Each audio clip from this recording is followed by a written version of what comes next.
pour la question 15 de l'examen CLAD 1. Donc, on nous parle de tout ce qui est gestion du temps. Puis on demande quelle fonction de cadencement est susceptible de générer des erreurs de logique lorsqu'elle retourne à 0 après avoir atteint sa limite. Donc, on nous parle de questions, soit attendre un multiple de millisecondes. Ça, c'est techniquement, il ne devrait pas y avoir d'erreur de logique. On attend un certain temps.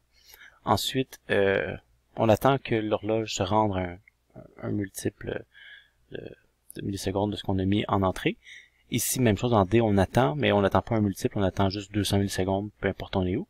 Ensuite, ça c'est une fonction qui nous sort la date et l'heure en secondes.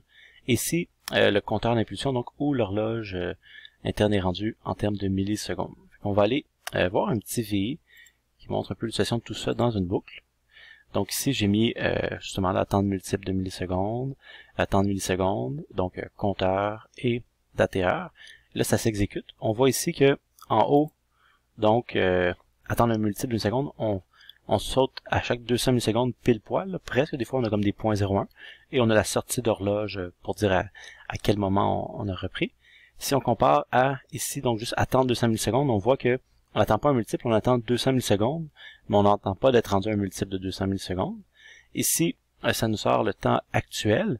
Donc, on a le temps ici, date et heure actuelle. Et ici, on a la valeur de l'horloge en millisecondes, donc qu'on a juste ici. En fait, ça c'est problématique parce que c'est en U32. Donc, quand on atteint la valeur maximale, donc 2 à la 32 moins 1, donc quand on atteint cette valeur-là, je pense qu'on devrait être autour de 4 milliards, si je me trompe pas. Donc, dès qu'on atteint cette valeur maximale-là, l'horloge va revenir à 0. Fait que si on utilise ce temps-là pour calculer des délais, il va y avoir un moment où je retourne à 0. Donc, ce compteur-là va retourner éventuellement à 0. Donc, ça peut être problématique, puis ça peut créer une erreur de logique. Donc, la bonne réponse dans ce cas-ci, c'est B, le compteur d'impulsion de l'horloge, parce que si on se fie à ça pour calculer des délais ou des temps, donc si on prend un temps précédent moins l'autre, éventuellement, on va avoir un 4 milliards moins 0, donc on va avoir un mauvais délai.